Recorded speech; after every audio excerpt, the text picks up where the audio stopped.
أعوذ بالله من الشيطان الرجيم. بسم الله الرحمن الرحيم. والفجر وليال عشر والشفع والوتر والليل إذا يسر هل بذلك قسم للذكر ألم تر كيف فعل ربك بعاد إرم ذات العماد التي لم يخلق مثلها في البلاد وثمود الذين بالصخرة بالواد فرعون ذي الأوتاد الذي طغوا في البلاد أكثروا فيها الفساد. আমি সূরা ফজর তেলাওয়াত করছি। সূরা ফজর তেলাওয়াত করতে 30 আয়াত কায়দা করতে হয়েছে। বিসমিল্লাহির রহমানির রহিম। দয়াময় আল্লাহর নামে। বড় দয়াময় আল্লাহর নামে। আল ফাজর ফজরের সকাল বা লায়ালিন আশর 10 রজনীর সকাল আশরাফিল ওয়াদ সকাল জোর হবে তো লাইলে দেয়া সকাল রজনী যখন আল্লাহ হতে থাকে চলতে থাকে আল বিজালি কাসামুল ইবলিস আল্লাহ সুবহানাহু ওয়া তাআলা এই পাঁচটি সংবাদ করে বলতেছেন নিশ্চয়ই ইহার মধ্যে রয়েছে পথ সম্পন্ন ব্যক্তিদের জন্য প্রকৃত সকাল। নিশ্চয়ই সকালের মধ্যে রয়েছে পথ সকালই যথেষ্ট যারা জ্ঞানী তাদের জন্য। নিশ্চয়ই সকালই যথেষ্ট যারা জ্ঞানী তাদের জন্য। যেরকম ফজর আসতে গেলে যে নির্দিষ্ট সময় প্রয়োজন আছে 10 রজনী আসতে যেরকম সময় আছে 10 দিন 10 প্রত্যেক দিনের মর্যাদা আছে। এক দিনের রোজা 1 বছর রোজা সমতুল্য। এক প্রতি রাত্রির ইবাদত সবে কদর ইবাদত প্রত্যেক রাত্রির ইবাদতের মূল্য সবে কদর রাত্রির ইবাদতের মূল্য।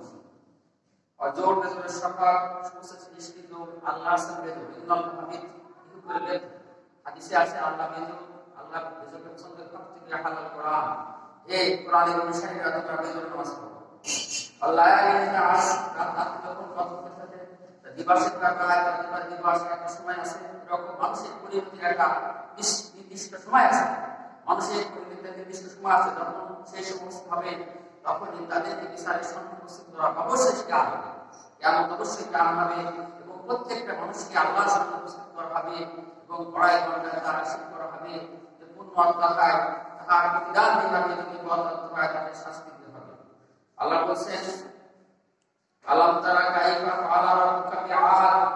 তুমি কি দেখো না তোমার প্রতিপালক কি করে আছে আদ মানুষের সাথে। আর জাতি ছিল পৃথিবীতে শক্তিশালী জাতি, তাদের গায়ে ছিল প্রচুর শক্তি এবং তাদের বাদশা সে মহান সংগ্রহ করে সে দেশকে তৈরি করেছিল যে দেশে সে প্রবেশ করতে পারেনি।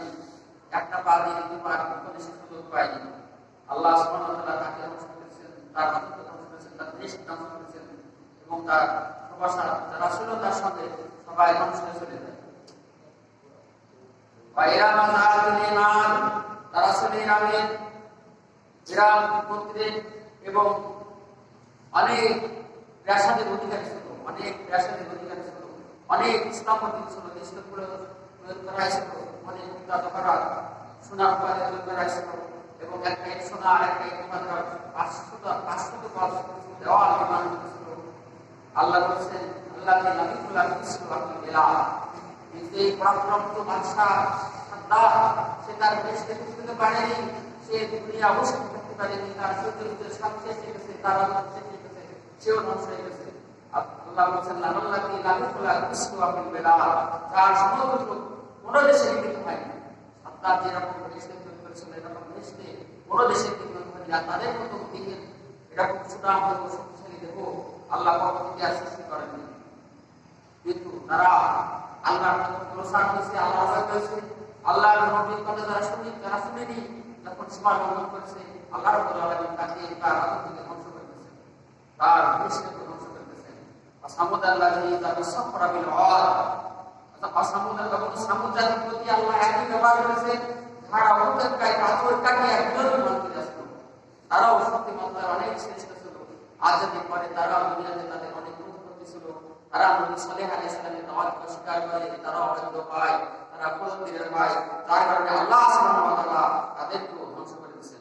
ফিরআউন রাদিয়াল্লাহু তাআলা বহু শক্তি মাত্রার অধিকারী, বহু সমর্থন অধিকারী ফিরআউনকেও আল্লাহ ধ্বংস করে দিয়েছেন।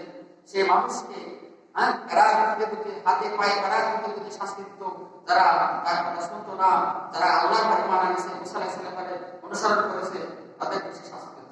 আল্লাহ বলেছেন আল্লাযী তাগাউ ফিল বিলাদ, তারা দেশে দেশে মামলান করে আছে। ফাকসার ফিহাল ফাসাদ, সেখানে কথায় তারা অশান্তি বৃদ্ধি করেছে, ফিতনা ফাসাদ বৃদ্ধি করেছে। আসাব আলাইহিম রাব্বুকা সাওতা আযাব, অথবা তোমার প্রতিপালক তাদের উপর শাস্তির কষাঘাত করলেন, শাস্তির কোড়া মারলেন, সেই শাস্তিতে তাদেরকে ধ্বংস করে দিলেন। তাদের ফিরআউন জাতি তাদের সহ্যবৃত্ত শক্তিতে তারা টিকে থাকতে পারেনি, আর জাতি তাদের সহ্যবৃত্ত শক্তি টিকে থাকতে পারেনি, সামুদ জাতি তাদের সহ্যবৃত্ত শক্তি টিকে থাকতে পারেনি। হে মানুষ, তোমরা দুনিয়ায় তোমাদের ধন অহংকার করো, জনবলের অহংকার করো, শক্তিমাত্রার অহংকার করো, তোমাদের পার্থিবভাবে ধ্বংস না হলেও পরকালে তোমাদের ধ্বংসের সম্মুখীন হবে। তখন তোমরা আফসোস করবা, কিন্তু তোমাদের আফসোস কোনো কাজে আর লাগবে না।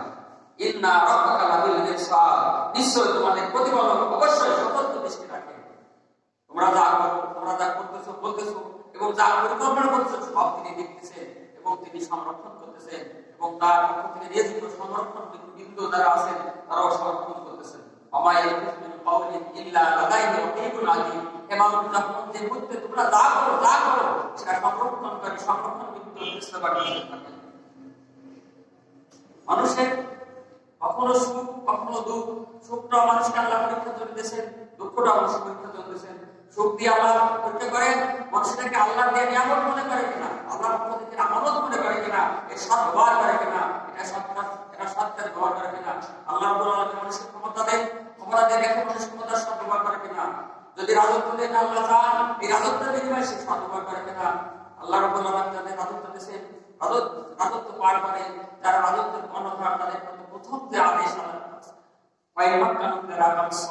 তারা নামাজ কায়েম করবে, যাকাত কায়েম করবে, ওয়া'মুর বিল মা'রুফ, সৎ কাজ আদেশ করবে, ওয়ানহা আনিল মুনকার, অসৎ কাজ থেকে নিষেধ করবে।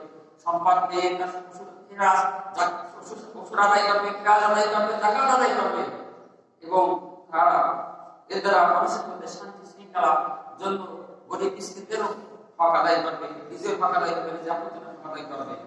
আল্লাহ সুবহানাহু ওয়া তাআলা বলেছেন মুহাম্মদ ইনসানিরা মাতালাহু রাব্বুহু ফাকরামাহু ওয়া নাআমা ফায়াকুলু রাব্বি আকরামান। মানুষের অবস্থা এরূপ, তাদের প্রতিপালক যখন তাদের পরীক্ষা করেন, সম্মান প্রদান করে, তখন সে বলে আমার প্রতিপালক আমাকে সম্মান করেছেন। এটা মানুষের বুদ্ধির স্বল্পতা। আল্লাহ রাব্বুল আলামিন হযরত সুলাইমান আলাইহিস সালামকে অনেক সম্মান দিয়েছিলেন, অনেক বড় রাজত্ব দিয়েছিলেন।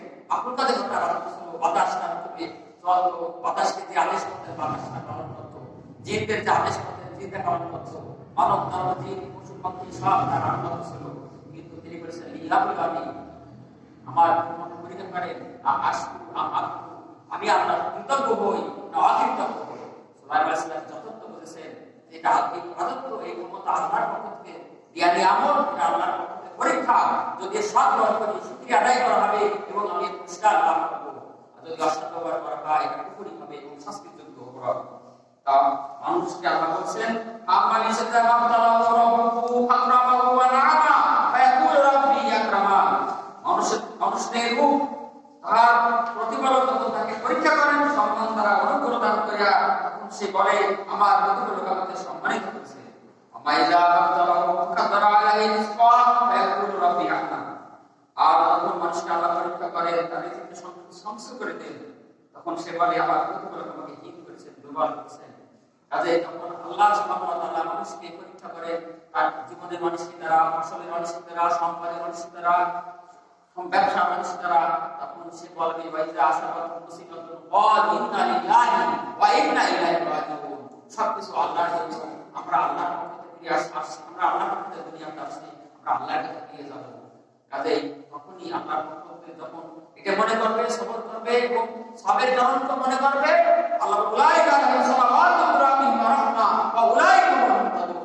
আল্লাহ বলেছেন ওদের এমন ব্যক্তি যাদের প্রতি আছে আল্লাহ অনুগ্রহ, আল্লাহ দয়া, তারাই সঠিক পথ প্রাপ্ত।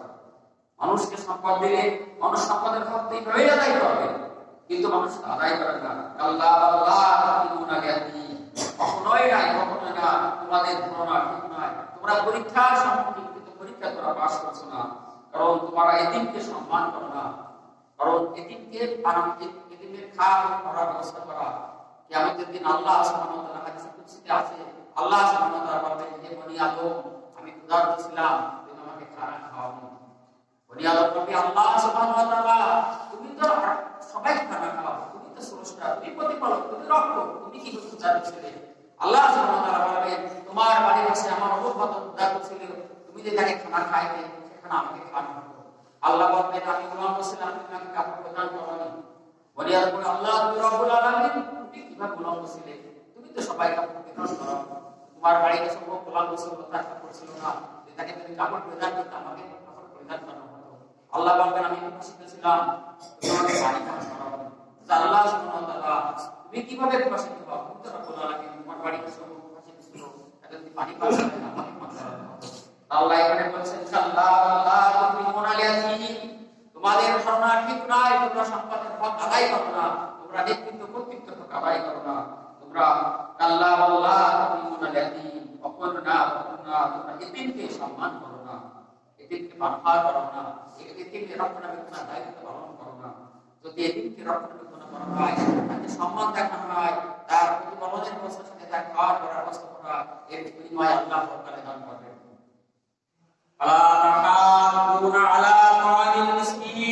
বরং তোমরা অভাবগ্রস্তকে খাদ্য দান করে পরস্পর সাহায্য করো না, বা অভাবগ্রস্তকে তোমরা খাদ্য দাও না এবং মানুষকেও তাদের খাদ্য দিতে উৎসাহিত করো না।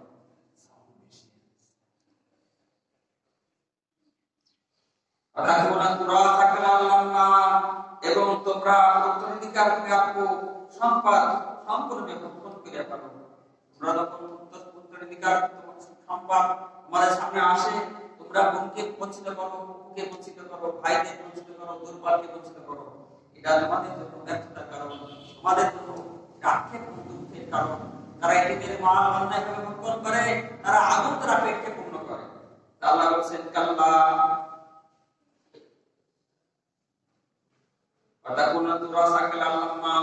তোমরা উত্তরাধিকার সম্পূর্ণরূপে ভক্ষণ করিয়া পারো এবং তোমরা সম্পদ অতিশয় ভালোবাসো। কিন্তু সম্পদ কিয়ামতের দিন এই সম্পদকে নিজের সাথে পরিণত করা হবে, সেই হাদিসে আসছে, এবং তার গলায় ঝোলায় দেখাবে, এই সম্পদটাকে ঠোক মারতে থাকবে আর বলতে থাকবে, আনা মালুকা আনা কানসুকা।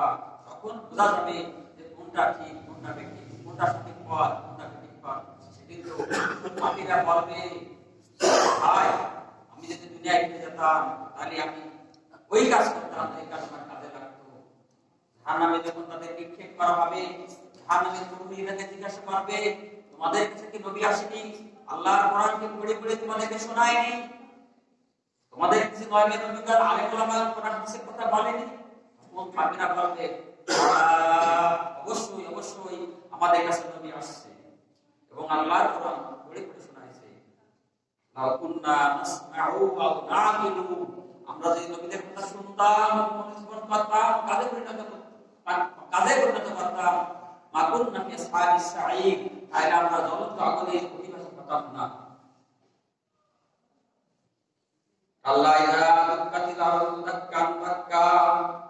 তোমরা যা করতে সঙ্গত নয়, পৃথিবী যখন চূর্ণ বিচ্ছিন্ন করা হবে, এই পৃথিবীকে যখন ধ্বংস করে দেওয়া হবে, পুনরুত্থানের জন্য পৃথিবীকে ধ্বংস করে দেওয়া হবে।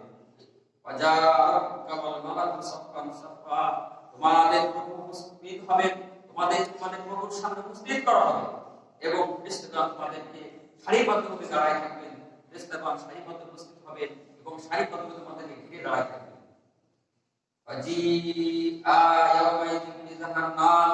সেদিন জাহান্নামকে তোমাদের সামনে উপস্থিত করা হবে, জাহান্নামকে টেনে আনা হবে।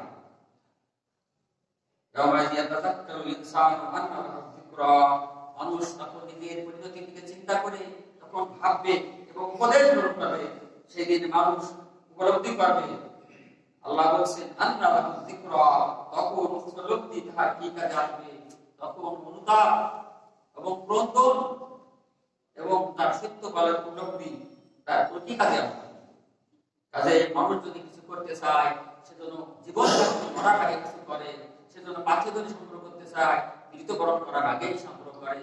নবী সাল্লাল্লাহু আলাইহি ওয়াসাল্লাম বলেছেন, তোমাদের মধ্যে বুদ্ধিমান এই ব্যক্তি যে তার নবীর থেকে বয়স করেছে এবং মৃত্যু করে যে আমল জীবন, আমাদের আল কাইস মান কানা নাফসাহু ইলাইহি বা'দাল মাউত। আমাদের মধ্যে বুদ্ধিমান ওই ব্যক্তি যার মৃত্যুকে বশ করেছে, অর্থাৎ শুরুয়ার কোনটাকে করেছে, শরীয়তের মধ্যে তার জীবন পরিচালনা করেছে এবং মরার পরে যে জীবন আছে এই জীবনে সে কাজ করে, কবরের জন্য, কবরে যে আযাব থেকে বাঁচার জন্য কাজ করে, জাহান্নামের আযাব থেকে বাঁচার জন্য কাজ করে, সিরাতের শাস্তি বাঁচার জন্য কাজ করে, আমলনামা ভারীর জন্য কাজ করে, হাসরের মাঠে কঠিন অবস্থায় বাঁচার জন্য কাজ করে। বুদ্ধিমান ওই ব্যক্তি যার প্রকৃতিকে বশ করেছে এবং মরার পরে যে জীবন এই জীবনের জন্য কাজ করে সেই বুদ্ধিমান। কাজেই আল্লাহ সুবহানাহু ওয়া তাআলা বলেন, যখন জাহান্নামকে উপস্থিত করা হবে মানুষ সেটি উপলব্ধি করবে, কিন্তু মানুষের উপলব্ধি, মানুষের এই জ্ঞান, শুদ্ধ বুঝ, অন্যায় করবো না, ন্যায় করবো, ভালো কাজ করবো, খারাপ কাজ করবো না, যদি ফিরে যায় আমি নেককার হয়ে আমি দুনিয়া থেকে আসবো, এই উপলব্ধি তার কোনো কাজে আসবে না। আল্লাহ বলছেন সেই দিন জাহান্নাম কেন হবে এবং সেদিন মানুষ উপলব্ধি করবে, তখন এই উপলব্ধি তার কি কাজে আসবে? ইয়াকুলু ইয়া লাইতানি কদ্দামতু লি হায়াতি, সে বলবে হায় হায় আমার এই জীবনের জন্য আমি যদি কিছু অগ্রিম পাঠাতাম, আমি যদি কোনো নেক কাজ করতাম তার বিনিময়ে সেটা পেতাম। সে বলবে হায় হায় আমার এই জীবনের জন্য আমি যদি কিছু অগ্রিম পাঠাতাম তাহলে আমার কাজে লাগতো।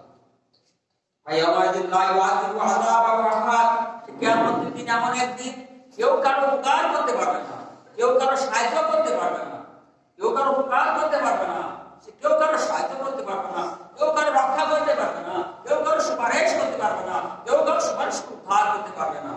ফায়াওয়াদিল্লাহি ওয়াদিবু আযাবাহু আহাদ, সেই দিন তার শাস্তি করতে কেউ শাস্তি দিতে পারবে না। সেদিন একমাত্র আল্লাহ সুবহানাহু ওয়া তাআলা বিচার করবেন, তিনি শাস্তি দিবেন, তিনি তাকে অনুমতি দিবেন, সেই সুপারিশ করতে পারবে। তার ইচ্ছার বাইরে কেউ একটা কথাও বলতে পারবে না এবং সুপারিশ করতে পারবে না। আল্লাহ ইয়াসিফ ওয়াসাফাহু আহাদ, কিয়ামতের দিন এত ভয়াবহ দিন, সেই দিন আল্লাহর মতো কেউ বন্ধন করতে পারবে না। আল্লাহ তাকে বন্দী করবেন, সেই বন্দী হবে। আল্লাহ তাকে মুক্তি করে দেবেন, সেই মুক্তি পাবে। সেদিন আল্লাহর শাস্তি প্রকৃত শাস্তি, আল্লাহর ক্ষমায় প্রকৃত ক্ষমা। মানুষের আত্মার তিনটা অবস্থা, একটা আছে নফসের মাধ্যমে, নফসে হামারা, মানুষ যখন ভালো মন্দ কিংবা বাদ বিচার না করে মনে যা চায় তাই করে এবং সেইভাবে সে জীবন অবস্থা পায়, এই আত্মাকে বলা হয় নফসে হামারা। মানুষ যখন সত্যের উপর অটল থাকে, মিথ্যাকে বর্জন করে, সত্য অনুযায়ী জীবনযাপন করে এবং সত্যের সাথে তার আখলাক জড়ায় যায় এবং সত্য করলে মনের মধ্যে ভালো লাগে এবং কখনো ঘটনাক্রমে যদি কোনো মন্দ কাজ করে, মন্দ কথা বলে ফেলায়, তখন নফস তাকে ভৎসনা করে, আত্মা তাকে ভৎসনা করে, একে বলে নফসে লাওয়ামা, নফসে লাওয়ামা। আর মানুষ যখন এমন অবস্থায় পৌঁছে যায় বেয়াদব কথা করে, আল্লাহর ইবাদতে লিপ্ত থাকে, আল্লাহর নৈকট্য লাভ করে এবং মনের মধ্যে শান্তি থাকে, একমাত্র আল্লাহর খেয়াল ছাড়া কোনো খেয়াল থাকে না, আল্লাহর প্রেম ছাড়া কোনো খেয়াল থাকে না, আল্লাহর ভয় ছাড়া কোনো ভয় থাকে না, যা কিছু করে আল্লাহর মহব্বতে করে, যত অন্যায় কাজ থেকে বিরত থাকে আল্লাহর ভয়ে বিরত থাকে, একমাত্র আল্লাহর জন্য সবকিছু করে। এই জন্য আছে বনি আদম যখন ইবাদত করতে করতে এমন এক জায়গায় বসে যায়, আল্লাহর নফল ইবাদত করতে করতে আল্লাহর মাহবুব হয়ে যায়, এখন চোখ দ্বারা সে কোনো গুনার কাজ করে না, চোখ দ্বারা সে নেকের কাজ করে, কান দ্বারা কোনো গুনার কাজ করে না, কান দ্বারা নেকের কাজ করে, মুখ দ্বারা কোনো গুনার কাজ করে না, মুখ দ্বারা নেকের কাজ করে, অন্তরে শুধু আল্লাহর প্রেম ভালোবাসা মহব্বত ছাড়া কিছু থাকে না, সবকিছু থেকে মুক্ত থাকে। আমরা যখন এই অবস্থায় পৌঁছে যায়, তার দ্বারা অন্যায় কোনো সুযোগ থাকে না, তার প্রবৃত্তি, তার তবিয়ত সবকিছু একমাত্র আল্লাহর জন্য যায়, তখন তার আত্মাটা হয়ে যায় প্রশান্ত। আল্লাহ বলছেন ইয়া আইয়ুহান নাফসুল মুতমাইন্না, হে প্রশান্ত আত্মা, ইরজি ইলা রাব্বিকি রাদিয়াতাম মারদিয়া, তুমি তোমার প্রভুর নিকটে ফিরে আসো। তাহলে আমরা ছিলাম আলামে আরাফায়, ওখান থেকে আল্লাহ আমাদেরকে দুনিয়ায় আসলাম, নিকটে ছিলাম, বাপের পৃষ্ঠে, বাপের পৃষ্ঠে ছিলাম, এখানে মাতৃগর্ভে আসলাম এবং মাতৃগর্ভে দুনিয়াতে আসলাম। 50-60 বছর জীবন, 100 বছর জীবন, 110-20 বছর জীবন হলো। আবার আমাদেরকে বলছে ইরজি, আবার ফিরে আসো। থেকে আসছি আমরা আল্লাহর কাছে আইছি, আবার ফিরে কোথায় যাচ্ছি? আল্লাহর কাছে। ইরজি ইলা রাব্বিকি রাদিয়াতাম মারদিয়া, তুমি তোমার প্রভুর নিকট ফিরে আসো, তুমি তার পরে সন্তুষ্ট, তিনি তোমার পরে সন্তুষ্ট। অর্থাৎ তুমি তাকে খুশি করার জন্য পাগল ছিলে এবং তুমি প্রশান্ত ছিলে, আমার খুশি করতেছি, আমার সাফাত ইন্না সালাতি আমার নামাজ ওয়া মাহিয়া আমার জীবন মামাতি আমার মৃত্যু ইন্না সালাতি ওয়া নুসুকি আমার নামাজ আমার ত্যাগ কুরবানি ওয়া মাহিয়া আমার জীবন মামাতি আমার মৃত্যু লিল্লাহ আল্লাহর জন্য লা শারীকা লাহু তার কোনো শরীক অমৃত্যু বিজালি আমি এভাবে জীবন পরিচালনা আদেশ করেছি ওয়া না আওয়াল মুসলিমিন মুসলমানদের মধ্যে একজন আজীবন সবকিছুর বিনিময়ে তুমি আল্লাহকে খুশি করতে চাইছো তোমাকে যদি টুকরা টুকরা করে ফেলা তুমি যদি আল্লাহর সঙ্গে কাউকে আল্লাহর সঙ্গে শরীক করবে না অপরটা তোমাকে যদি পুরাই নিঃসারকার করে ফেলানো হয় তুমি আল্লাহর সঙ্গে শরীক করবে না হযরত বিলাল রাদিয়াল্লাহু তাআলা তাকে মরুভূমির উত্তপ্ত বালুর উপরে শোয়ায় রাখা হতো প্রকাণ্ড পাথর থেকে চাপা রাখা হতো এইভাবে সারাদিন তাকে শোয়ায় রাখা হতো আর উনি মনে মনে মুখ দিয়ে বলতেন আহা মায়া বলতো হুসেন বলতো তুমি ঈমান ত্যাগ করো তাহলে তুমি বাঁচতে পারবা যদি ঈমান না ত্যাগ করো তাহলে তোমাকে এইভাবে শাস্তি দেয়া হবে উনি বলতেন আহা আর রাত্রে আবু উমাইয়া তাকে শাস্তি দিত আবু জাহেল শাস্তি দিত ওনাকে সিকুল দাবাইতে কঠিন ভাবে প্রহার করতো তাকে শাস্তি দিত উনি বলতেন আহা মক্কার দুষ্ট ছেলেরা তাকে নিয়ে সারা মহল্লাতে গলিতে তাকে প্রাণে করতো উনি বলতেন আহা এইভাবে তিনি আল্লাহ রাব্বুল আলামিনের খুশিতে কোন শাস্তিতে তিনি ঈমান ত্যাগ করেননি আল্লাহকে খুশি করার জন্য সব কিছু সাধন করেছেন আল্লাহ ওয়াকার সিদ্দিক তাকে ক্রয় করেন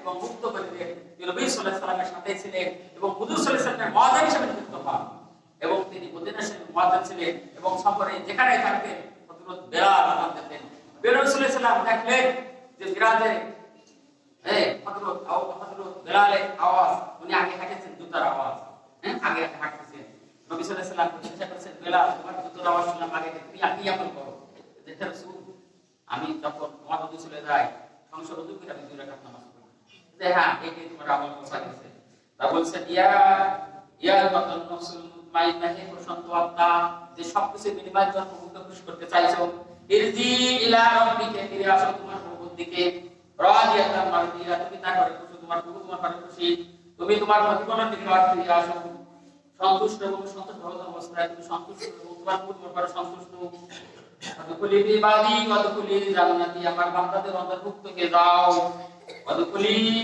জান্নাতি আমার জান্নাতে প্রবেশ করো যখন মানুষের মৃত্যুর সময় হবে তখন ফেরেশতারা শয়তানদের একটা গ্রুপ এক পাশ থেকে বলবে এই আমি তো দাদা ছিলাম আমি তো দাদা ছিলাম নানা ছিলাম মামা ছিলাম বাপ ছিলাম কাকা ছিলাম আমরা মুসলমান ছিলাম বড় সময় আমরা ইহুদি দিয়ে মুসলমানের আত্মা তখন মুখটা ফিরায় নেয় তোর নানি ছিলাম খালা ছিলাম তোর মা ছিলাম তুই খ্রিস্টানে মর আমরা মুসলমান ছিলাম খ্রিস্টানে মরেছি তখন মুখটা ফিরায় নেয় আবার শয়তান বলে একটা সাইড করে আল্লাহ কোনো কিছু নেই এইভাবে তাকে ত্যাগ করে তখন ফেরেশতারা তাকবীর দিতে উপস্থিত হয় ফেরেশতাদের তাকবীর শুনে শয়তান পলায়ন করে তখন ফেরেশতারা এই কথা বলে হে প্রশান্ত আত্মা তুমি তোমার প্রভু নিকট ফিরে আসো তোমার প্রভু তোমার মানে তুমি তোমার প্রভু সন্তুষ্ট তোমার প্রভু তোমার সন্তুষ্ট এবং আল্লাহর পক্ষ থেকে বলা হয় আমার বান্দাদের অন্তর্ভুক্ত হয়ে দাও আমার জান্নাতে প্রবেশ করো এবং হাসরের মাঠে যখন পাপীদের গলায় বেঁধে দিয়ে পায়ে সুবিধে টাইনে জাহান্নামে নিক্ষেপ করা হবে